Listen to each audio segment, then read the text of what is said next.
हाँ, नमस्कार साथियों, कैसे हैं आप लोग? उम्मीद करता हूँ अच्छे होंगे। स्वागत है आपका अपना चैनल स्टडी ऑनलाइन क्लास में। प्यारे साथियों, आज पढ़ने वाले हैं रासायनिक विज्ञान केमिस्ट्री का वेरी इंपॉर्टेंट सब्जेक्टिव क्वेश्चन, जो बिहार बोर्ड क्लास 10 2025 में 100% आने वाला है प्रश्न है साथियों। और आप लोग इसको याद नहीं हो तो आप लोग नोटबुक में लिख करके याद कर लीजिए साथियों। आज का वीडियो वेरी इंपॉर्टेंट होने वाला है साथियों। यहाँ से आपके बोर्ड एग्जाम में 100% आने की संभावना है साथियों। इसलिए आप लोग लिख करके याद कर लीजिए साथियों। याद नहीं हो तो नोटबुक में लिख करके याद कर लीजिए साथियों। अगर आप अभी तक हमारे टेलीग्राम ग्रुप में नहीं जुड़े तो आप लोग जुड़ जाइए। स्टडी ऑनलाइन क्लासेज जुड़ जाइए, जहाँ पे आप लोगों को PDF नोट प्रोवाइड कराया जाता है साथियों। क्लियर साथियों? चलिए प्रश्न को स्टार्ट करते हैं। प्रश्न 1 है साथियों, वेरी इंपॉर्टेंट प्रश्न है साथियों। इसको आप लोग नोटबुक में लिख करके याद कर लीजिए। याद नहीं हो तो ये आपके बोर्ड एग्जाम 2025 में उम्मीद है आने वाले प्रश्न है साथियों। लिख लीजिए कि प्रश्न 1 है, अभिक्रिया क्या है, विस्थापन अभिक्रिया क्या है, उदाहरण देकर समझाए। यानी आप लोग कैसे लिखेंगे उत्तर लिखेंगे साथियों। पहले विस्थापन अभिक्रिया देकर डैश दे दीजिए और लिखिए वैसी रासायनिक अभिक्रिया। साथियों, वैसी रासायनिक अभिक्रिया जिसमें अभिकारक के परमाणु अथवा समूह के यौगिक के परमाणु अथवा समूह को विस्थापित कर, समूह को क्या करता है, विस्थापित कर देता है, उनका स्थान ग्रहण कर लेता है। स्वाभाविक बात है साथियों, जब उनको स्थापित कर देता है यानी विस्थापित, तो उनका स्थान क्या करता है, ग्रहण कर लेता है। उसे क्या कहते हैं, प्रतिस्थापन प्रतिक्रिया कहते हैं। क्लियर साथियों? कैसे लिखेंगे? वैसी रासायनिक अभिक्रिया जिसमें अभिकारक के परमाणु अथवा समूह यौगिक के परमाणु अथवा समूह को विस्थापित कर उनका स्थान ग्रहण करते हैं, प्रतिस्थापन प्रतिक्रिया या अभिक्रिया कहलाता है। क्लियर साथियों? और आप लोग उदाहरण दे दीजिएगा कि Fe+ यानी लोहा plus CuSO4 FeSO4 plus Cu। Clear साथियों? इस अभिक्रिया में Fe साथियों, इस जो समीकरण मतलब लिखे हैं साथियों एग्जाम्पल, तो इसमें क्या है, इस अभिक्रिया में Fe जो अधिक अभिक्रियाशील है, Fe है क्या है, अधिक अभिक्रियाशील है साथियों, अधिक हाई है, क्रियाशील है Cu की अपेक्षा। यानी Cu और Fe में सबसे अधिक क्रियाशील कौन है, तो Fe है। Fe का मतलब क्या होता है साथियों, लोहा होता है। क्या होता है, लोहा का रासायनिक नाम है साथियों Fe। क्लियर साथियों? यहाँ तक समझने में कोई दिक्कत नहीं। और साथियों आपसे पूछे कि Cu और Fe में सबसे अधिक क्रियाशील कौन है, अभिक्रियाशील, तो साथियों बताना है कि Fe सबसे अधिक क्रियाशील है Cu की अपेक्षा। उसे स्थापित कर स्वयं को प्रतिस्थापित कर रहा है साथियों, स्वयं को प्रतिस्थापित कर रहा है। क्लियर साथियों? यहाँ तक समझने में कोई प्रकार का दिक्कत है तो आप लोग कमेंट करके पूछ सकते हैं साथियों।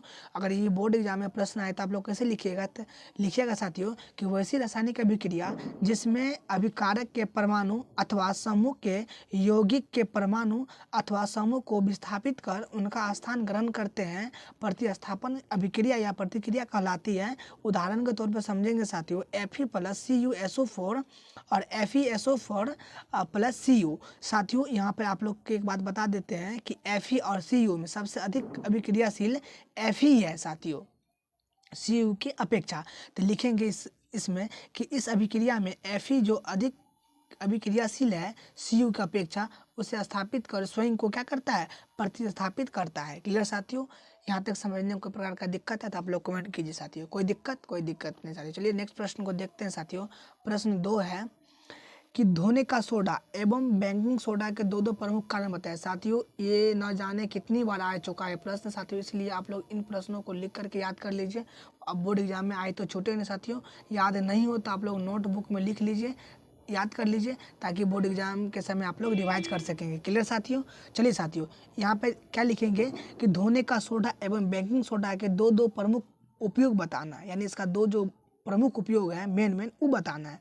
तो आप लोग लिखेंगे कि धोने का सोडा का उपयोग निम्नलिखित है। क्या है, निम्नलिखित है। पॉइंट 1 बना के लिखिए साथियों। हर एग्जाम में अगर आप पॉइंट बना के लिखते हैं तो आपका मार्क्स कटने का चांस खत्म हो जाता है। तो धोने का सोडा का उपयोग लिखेंगे साथियों 1 में। इसका उपयोग घरों में सूती कपड़ों की साफ सफाई के लिए होता है। साथियों ये जो धोने का सोडा है, इसका उपयोग घर में यानी सूती वस्त्र को अधिकतर सूती वस्त्र को साफ सफाई करने के लिए होता है, तो ऐसे लिखेंगे इसका उपयोग घरों में सूती कपड़ों की साफ सफाई के लिए होता है। 2 पॉइंट में इसका उपयोग कांच, साबुन तथा कागज उद्योगों में किया जाता है। साथियों, धोने की सोडा का उपयोग कांच, साबुन तथा कागज के उद्योगों में किया जाता है। क्लियर साथियों। पॉइंट 1 में लिखेंगे उपयोग घरों में सूती कपड़ों की साफ सफाई के लिए होता है। इसका उपयोग कांच, साबुन तथा कागज उद्योग में किया जाता है। क्लियर साथियों। और अगला देखेंगे बेकिंग सोडा का उपयोग। क्या साथियों? बेकिंग सोडा का उपयोग लिखेंगे 1 में। इसका उपयोग सोडा अम्ल बनाने तथा अग्निशामक में किया जाता है। क्लियर साथियों। इसका उपयोग सोडा अम्ल बनाने तथा अग्निशामक में किया जाता है। क्लियर साथियों। यहाँ तक समझने में कोई दिक्कत है तो आप लोग कमेंट कीजिए साथियों। 2 है पॉइंट 2, इसका उपयोग पाव रोटी तथा केक बनाने में किया जाता है। साथियों, इसका उपयोग पाव रोटी और केक बनाने में किया जाता है। ये प्रश्न आपके बोर्ड एग्जाम में आए तो आप लोग लिखिएगा। जैसे इसमें दिया है कि धोने का सोडा और बेकिंग सोडा का 2 कारण लिखें। तब पहले धोने का सोडा आप लोग लिखेंगे। कौन सोडा साथियों? धोने का सोडा लिखेंगे। और उसका पॉइंट 1 में लिखेंगे इसका उपयोग घरों में सूती कपड़ों की साफ सफाई के लिए होता है। और 2 पॉइंट में इसका उपयोग कांच, साबुन तथा कागज उद्योगों में किया जाता है। और अगला है साथियों बेकिंग सोडा का उपयोग लिखेंगे साथियों अपना लोग को। तो 1 में लिखेंगे इसका उपयोग सोडा अम्ल बनाने तथा अग्निशामक में किया जाता है। साथियों, किसका? तो अग्निशामक में किया जाता है। इसका उपयोग पाव रोटी तथा केक बनाने के लिए किया जाता है। साथियों, ये जो बेकिंग सोडा है इसका उपयोग प्रायः पाव रोटी तथा केक बनाने में किया जाता है, जो अधिक दिनों तक चलता है। क्लियर साथियों। यहाँ तक समझने में किसी प्रकार कोई दिक्कत है तो आप लोग कमेंट कर सकते हैं। साथियों, आप अभी तक हमारे टेलीग्राम ग्रुप में नहीं जुड़े तो आप लोग जुड़ जाइए। स्टडी ऑनलाइन क्लासेज, जहाँ पे साथियों आप लोगों को क्लास का PDF नोट्स प्रोवाइड कराया जाता है साथियों, जिसके कारण आप लोग अपनी तैयारी को अच्छे कर सकते हैं साथियों। और ये प्रश्न याद हर हाल में कर लीजिए, ये आपके board exam point of view से वेरी वेरी इंपॉर्टेंट क्वेश्चन है साथियों। चलिए साथियों नेक्स्ट प्रश्न को देखते हैं। प्रश्न 3 है साथियों।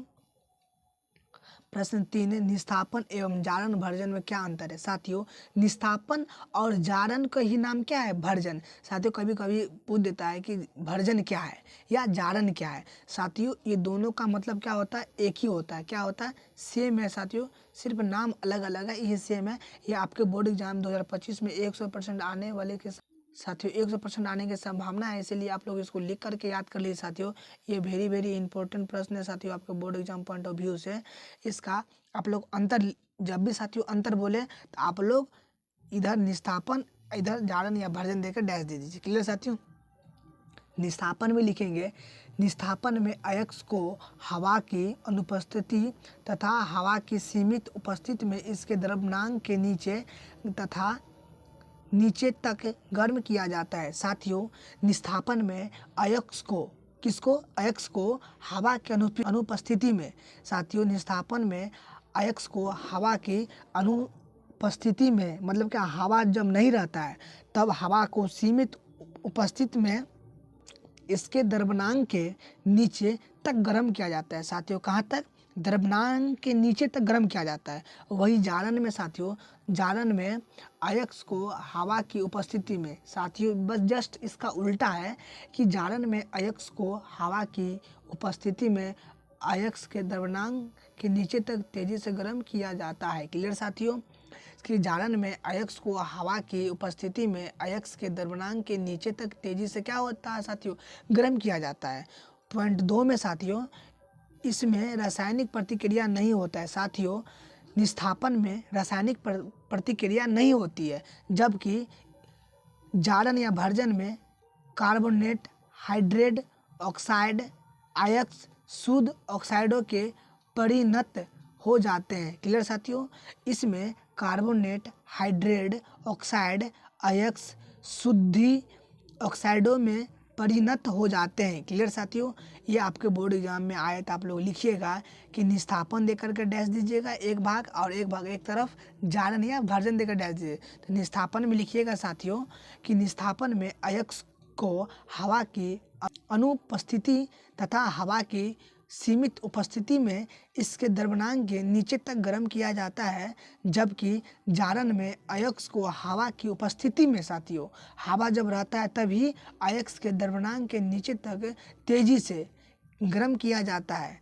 पॉइंट 2 में निष्ठापन में लिखिएगा साथियों, इसमें रासायनिक प्रतिक्रिया नहीं होती है, जबकि जारन या भर्जन में कार्बोनेट, हाइड्रेट ऑक्साइड अयस्क शुद्ध ऑक्साइडों में परिणत हो जाते हैं। साथियों नीचे लिखिएगा, सल्फाइड अयस्कों के सांद्रण के लिए फेन प्लावन का उपयोग कर अयस्क से सांद्रित सल्फाइड ऑक्साइड प्राप्त किया जाता है। क्लियर साथियों, क्या है? सल्फाइड अयस्कों के सांद्रण के लिए फेन उत्प्लावन का उपयोग कर रासायनिक से सांद्रित सल्फाइड ऑक्सीजन प्राप्त किया जाता है तथा गंदगी बाहर हो जाता है। साथियों जिससे क्या होता है? गंदगी बाहर हो जाता है। एग्जाम्पल है साथियों 2ZNS। साथियों जिंक और सल्फर प्लस 3O2 ऑक्सीजन जब होता है, भर्जन करते हैं सूर्य की उपस्थिति में साथियों, तब क्या बनता है कि 2ZNO प्लस 2SO2 बनता है साथियों, सल्फर डाइऑक्साइड बनता है और ये हाई होता है। क्या होता है साथियों? हाई। क्लियर साथियों, आप लोग ऐसे लिख दीजिएगा, बोर्ड एग्जाम में अगर प्रश्न आए तो सेम टू लिखिएगा साथियों, यहाँ से एक भी मार्क्स आप लोग का नहीं कटेगा। ये स्टडी ऑनलाइन क्लास का दावा है साथियों, और आप लोग लिख करके लिख लीजिए कि स्टडी ऑनलाइन जो बताता है वही बोर्ड एग्जाम में आता है साथियों। हमारे 3-4 वर्षों का ऑफलाइन एक्सपीरियंस के साथ मैं आप लोगों को बताता हूं साथियों, जो आप लोगों को स्टडी ऑनलाइन क्लास द्वारा दिया जाता है वो आपके बोर्ड एग्जाम में 100% आएगा साथियों। ये 2025 के बोर्ड एग्जाम में आप लोग लिख करके रख लीजिए साथियों। नहीं आएगा तो आप लोग हमें कमेंट में बताइएगा साथियों, आप जो पढ़ाए सर वो नहीं आया। क्लियर साथियों, चलिए साथियों नेक्स्ट प्रश्न को देखते हैं। प्रश्न 4 है साथियों कि रासायनिक यौगिकों को उच्च गलनांक क्यों होते हैं। साथियों रासायनिक यौगिकों के उच्च गलनांक क्यों होते हैं? इसका उत्तर है साथियों, रासायनिक यौगिक धन और ऋण आयनों के बने होते हैं। साथियों रासायनिक यौगिक धन और ऋण आयनों के बने होते हैं। आयनिक यौगिक के विपरीत रूप से अपक्षेपित आयनों के बीच साथियों, आयनिक यौगिक के विपरीत रूप से आवेशित आयनों के बीच स्थिर विद्युत आकर्षण बल प्रबल होता है। आकर्षण प्रबल होता है। क्लियर साथियों, इसके लिए आकर्षण के इस बल को समाप्त करने के लिए आयनिक यौगिक को गलाने के लिए काफ़ी अधिक ऊष्मा ऊर्जा होते हैं। क्लियर साथियों, क्या लिखिएगा साथियों कि आयनिक यौगिक धन और ऋण आयनों के बने होते हैं। साथियों आयनिक यौगिक है जो प्लस और माइनस का भी बने होते हैं। धन मतलब क्या होता है साथियों? प्लस, और ऋण मतलब माइनस होता है, के बने होते हैं। ही आयनिक यौगिक के विपरीत रूप से आवेशित। साथियों आयनिक यौगिक होता है उसका उल्टा, अगर मान लीजिए सर ये आयनिक रूप है तो इसका उल्टा कौन हो जाएगा साथियों? ये, यानी इसका उल्टा। क्लियर, विपरीत रूप से आवेशित आयनों के बीच स्थिर, यानी इन दोनों के बीच जो होता है रुका हुआ रहता है वस्तु, आकर्षण प्रबल होता है। आकर्षण क्या होता है? प्रबल होता है साथियों। इसीलिए आकर्षण के इस बल को समाप्त करने के लिए साथियों, इस बल को जो प्रबल रहता है, इस बल जो लगता है उसको समाप्त करने के लिए आयनिक यौगिक को गलाने के लिए साथियों, किसके लिए? गलाने के लिए काफ़ी अधिक ऊष्मा होते हैं। साथियों जो बल होता है उनको गलाने के लिए काफ़ी अधिक ऊष्मा की जरूरत पड़ती है, ऊर्जा होते हैं। क्लियर, आवश्यकता होती है। ऊर्जा क्या होता है? आवश्यकता होती है, जरूरत होती है। इस कारण रासायनिक यौगिक के उच्च गलनांक होते हैं। क्लियर साथियों, इस कारण आयनिक यौगिकों के उच्च गलनांक होते हैं। क्लियर साथियों, ये आपके board exam point of view से वेरी वेरी इंपॉर्टेंट है साथियों। आप लोग इसको लिख करके याद कर लीजिए। याद नहीं हो तो आप लोग नोटबुक में लिख लीजिए, याद कर लीजिए, ताकि बोर्ड एग्जाम में छूटे नहीं साथियों। प्रश्न है आयनिक यौगिक के उच्च गलनांक क्यों होते हैं, तो इसको लिख दीजिएगा सिंपल सत्य का आंसर साथियों, जैसे बता रहे हैं। ये बोर्ड एग्जाम में लिखिएगा साथियों उत्तर, आयनिक यौगिक धन और ऋण आयनों के बने होते हैं। यानी आयनिक यौगिक होता है वो धन और ऋण दोनों से मिलके बना होता है। आयनिक यौगिक के विपरीत रूप से आवेशित आयनों के बीच स्थित विद्युत आकर्षण प्रबल होता है। इसीलिए आकर्षण के इस बल को समाप्त करने के लिए साथियों, इस बल को समाप्त करने के लिए आयनिक यौगिक को गलाने के लिए काफ़ी अधिक ऊष्मा ऊर्जा होते हैं या आवश्यकता होती है। इस कारण आयनिक यौगिक के उच्च गलनांक होते हैं। क्लियर साथियों, इतना सिंपल सा क्वेश्चन है साथियों, क्लास में याद करवा देंगे। आप लोग थोड़ा कंसर्न होकर देखिएगा साथियों, और ये वीडियो सिर्फ 25-30 मिनट का वीडियो होगा साथियों। आप लोग कंस्टेंट बना के देखिए और फोकस करके देखिए, और याद नहीं हो तो नोटबुक में लिख करके याद कीजिए साथियों। दावे के साथ कह सकते हैं कि आपको याद नहीं हो तो हमें कमेंट करके बताइएगा। क्लियर साथियों, चलिए साथियों, प्रश्न अगला है। प्रश्न 5, सजातीय श्रेणी क्या है? साथियों वेरी वेरी इंपॉर्टेंट प्रश्न है साथियों। आप लोग याद नहीं हो तो आप लोग लिख करके नोटबुक में लिख लीजिए साथियों। याद नहीं हो तो आप लोग नोटबुक में लिख लीजिए, ताकि बोर्ड एग्जाम 2025 में क्वेश्चन आए तो छूटे नहीं साथियों। ये 100% आने की संभावना है साथियों, जहाँ तक मुझे पता है साथियों। तो प्रश्न 5 है, सजातीय श्रेणी क्या है? एक उदाहरण की सहायता से समझाइए। क्लियर साथियों, सजातीय श्रेणी क्या है? एक उदाहरण की सहायता से समझाइए। तो उत्तर देखिए साथियों, सजातीय श्रेणी समान संरचनाओं और समान रासायनिक गुणधर्म वाले कार्बनिक यौगिक का एक वर्ग है। साथियों सजातीय श्रेणी है समान रचना यानी समान आकृति और समान रासायनिक गुणधर्म यानी समान प्रकार की रचना, ग्राफ और समान प्रकार का जो प्रॉपर्टीज होता है वाले कार्बनिक यौगिक का एक वर्ग है। यानी वर्ग मतलब क्या होता है साथियों? स्क्वायर, यानी समान है। जितना ये होगा उतना ये, और जितना ये होगा उतना ये। अगर मान लीजिए सर ये 2 है तो ये भी 2 होगा, ये भी 2 होगा, ये भी 2 होगा। ये क्या कहलाएगा साथियों? वर्ग कहलाएगा। क्या कहलाएगा? वर्ग। इसको अंग्रेजी में क्या कहते हैं साथियों?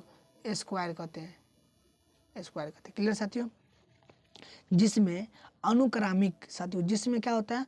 अनुक्रमिक यौगिक CH2 समूह द्वारा, कौन समूह द्वारा साथियों? CH2 समूह द्वारा विभिन्न होते हैं, यानी अलग अलग होते हैं। सजातीय श्रेणी के विभिन्न कार्बनिक यौगिक सजात कहलाते हैं। क्लियर साथियों, सजातीय श्रेणी के विभिन्न कार्बनिक यौगिक क्या कहलाते हैं? सजात कहलाते हैं। सजात मतलब क्या होता है? एक जाति का कहलाते हैं। क्लियर साथियों, श्रेणी के सभी सजातों में समान क्रियात्मक समूह होता है। यानी साथियों श्रेणी के सभी, श्रेणी में जितने पद हैं सभी समान सजातों के समान क्रियात्मक समूह होते हैं। सजातीय श्रेणी का उदाहरण नीचे दिया गया है साथियों। इसका उदाहरण नीचे दिया गया है। तो कौन कौन दिया गया है सो देखिए। एल्कोहल नामक यौगिक नामक बच्चों, तो एल्कोहल नामक यौगिक सजातीय श्रेणी बनाते हैं।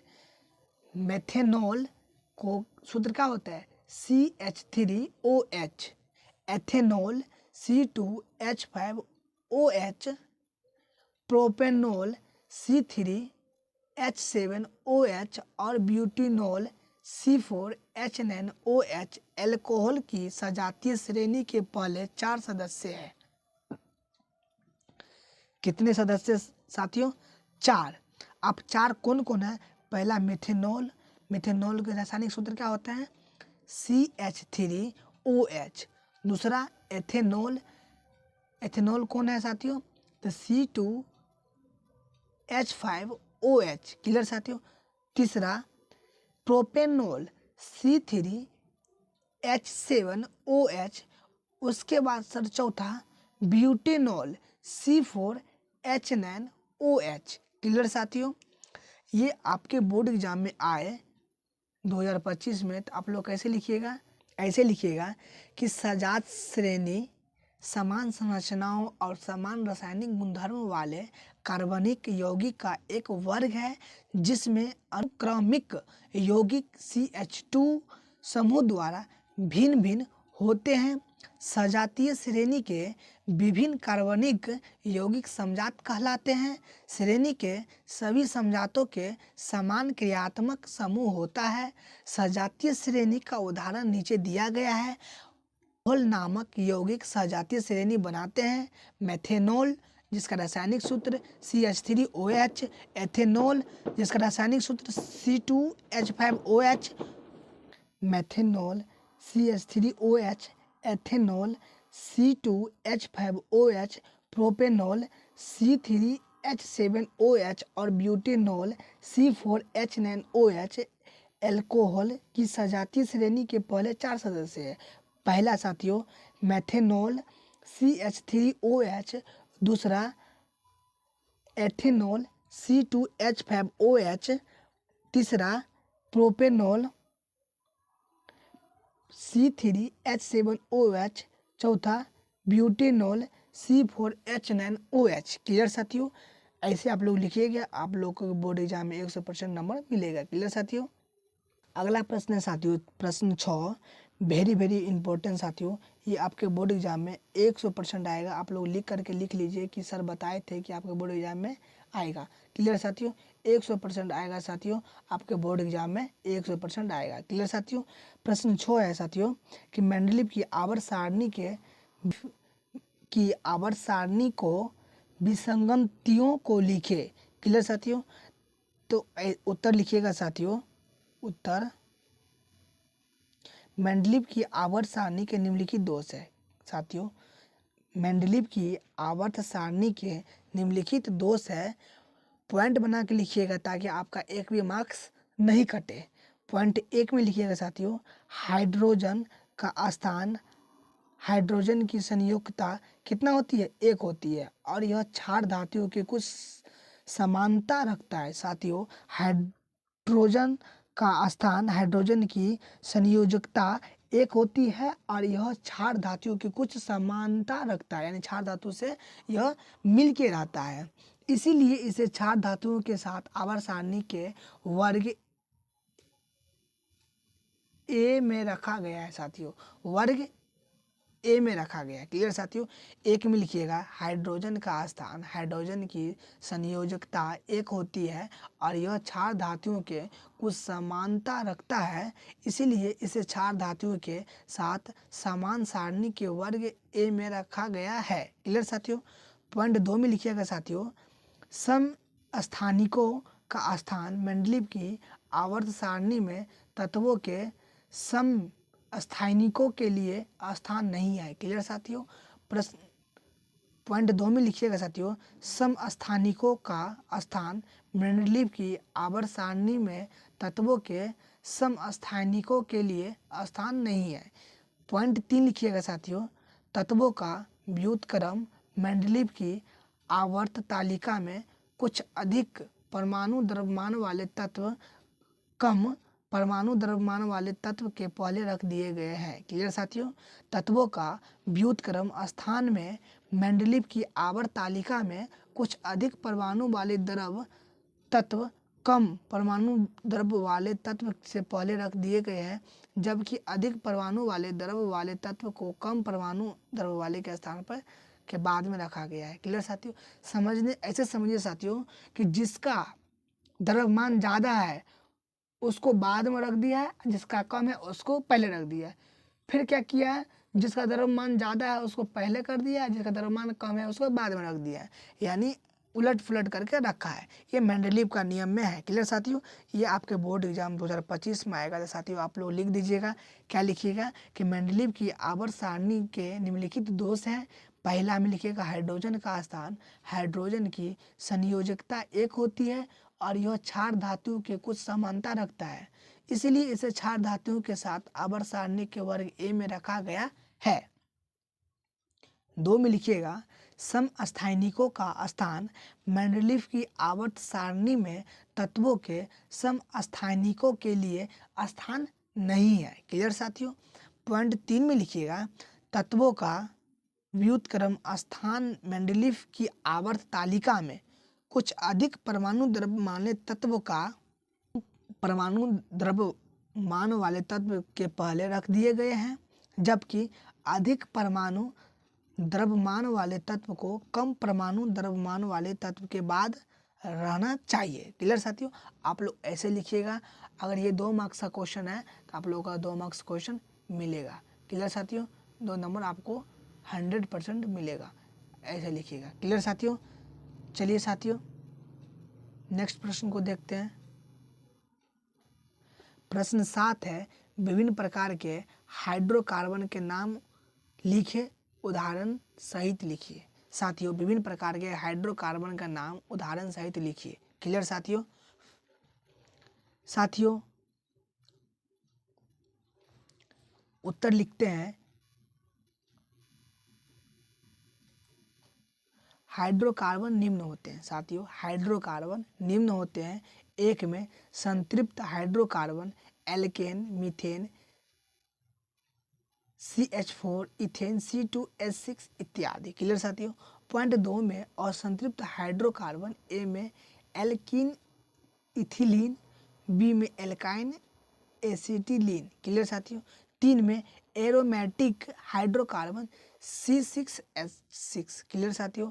आपके बोर्ड एग्जाम 2025 में आएगा ये प्रश्न, तो आप लोग लिख दीजिएगा कि हाइड्रोकार्बन निम्नलिखित होते हैं। पहला संतृप्त hydrocarbon, alkene, methane, CH4, ethane, C2H6 इत्यादि। क्लियर साथियों। पॉइंट 2 लिखिएगा, असंतृप्त हाइड्रोकार्बन, ए में एल्कीन, इथिलीन, बी में एल्काइन, एसिटिलीन। क्लियर साथियों। 3 में लिखिएगा एरोमेटिक हाइड्रोकार्बन, C6H6। क्लियर साथियों। यहाँ तक समझने में किसी प्रकार कोई दिक्कत है? आप अभी तक हमारे टेलीग्राम ग्रुप में नहीं जुड़े तो आप लोग जुड़ जाइए। स्टडी ऑनलाइन क्लास है, जहाँ पे क्लास का साथियों, क्लास का PDF नोट्स प्रोवाइड कराया जाता है। क्लियर साथियों। साथियों वीडियो पसंद आए तो लाइक, शेयर, कमेंट जरूर कीजिएगा साथियों, और अपने दोस्तों में शेयर कीजिएगा साथियों, और सब्सक्राइब भी कीजिएगा साथियों, अपने दोस्तों में शेयर भी कीजिएगा साथियों। और वीडियो पसंद आए तो लाइक, शेयर, कमेंट जरूर कीजिएगा साथियों। मिलते हैं नेक्स्ट वीडियो में। धन्यवाद साथियों।